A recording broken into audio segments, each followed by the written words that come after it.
Hello everybody and welcome back to another Black Library book review.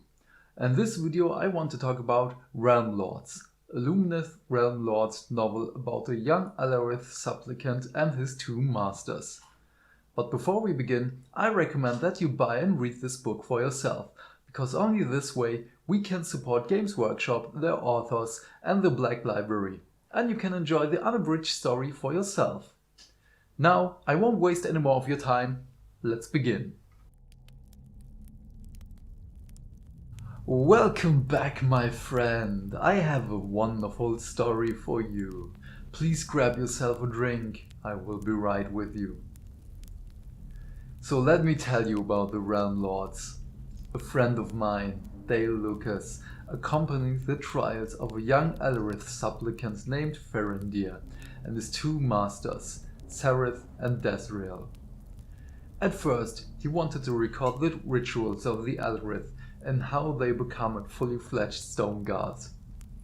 But unexpectedly, some events went into motion which changed their lives and the lives of many other Lumineth. As Dale tagged along with their adventure, he wrote around 345 pages. If you don't have the time to read it for yourself, another friend named Richard Reed will narrate it to you, and I must say he has a very comforting voice. So the next 13 hours and 21 minutes will be a pleasure. I devoured the story. I couldn't stop myself from gathering the information as it was beautifully written. You could compare it to another kind of writing, which is pretty beloved in certain parts of the mortal realms.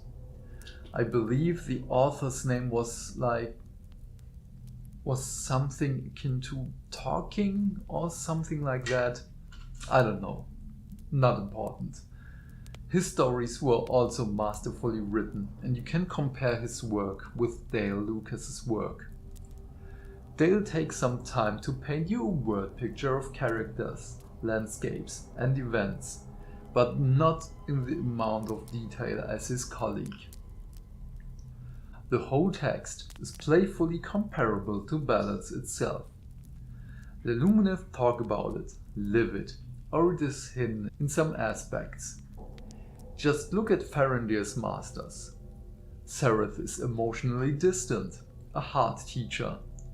Desriel is empathic and understanding.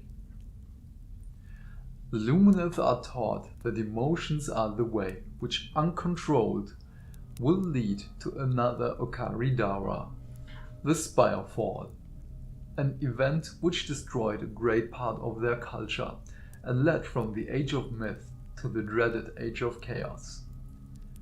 But Farindir questions these teachings and can't understand why too many emotions, lived without constraint, would be this bad.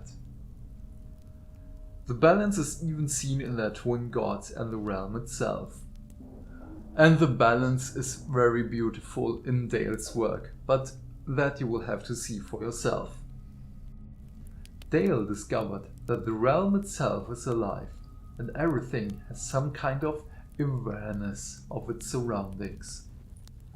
This is shown when the mountains itself are talking to the Stoneguard, and that they commune with each other. It is comparable to the Treekin of the Sylvaneth and the novels of the author talking. But every good story needs an adversary. And this story is a good one. The depraved Hedonites of Slaanesh are invading Hysh and are looking for an ancient weapon originating from the Okaridara.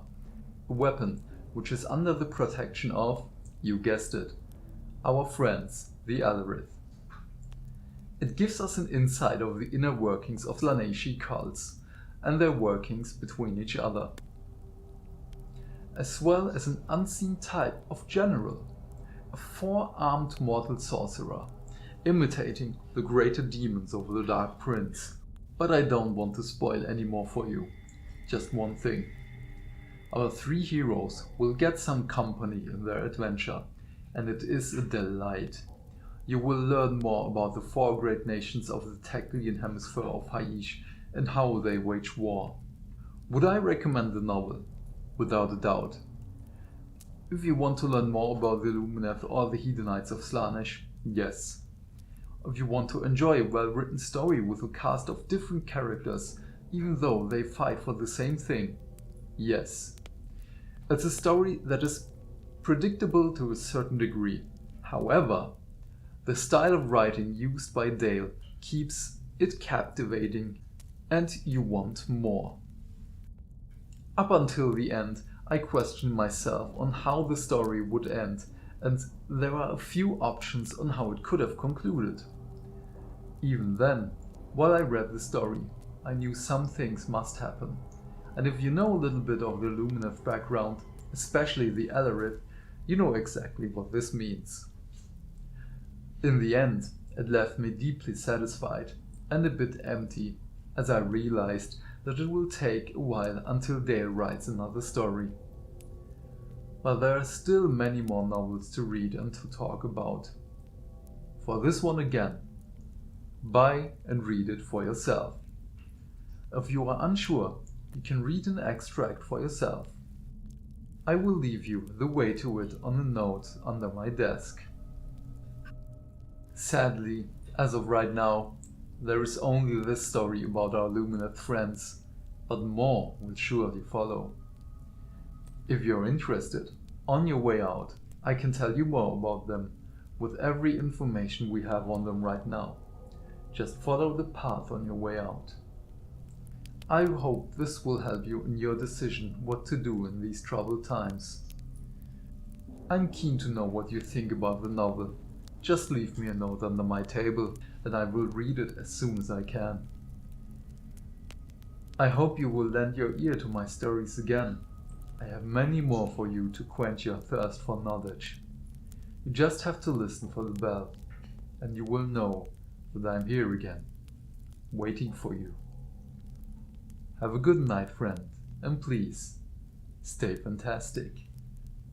Bye. You could call the novel Lord of the Mountains, Fellowship of the Realm Lords. I'm a bit proud of that.